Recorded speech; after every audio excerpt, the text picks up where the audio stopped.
How to save WhatsApp voice messages to gallery. Hi everyone, this is Rose from Create Login and Delete.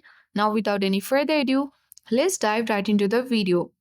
In order to save WhatsApp voice messages to gallery, first of all, launch the WhatsApp application on a device.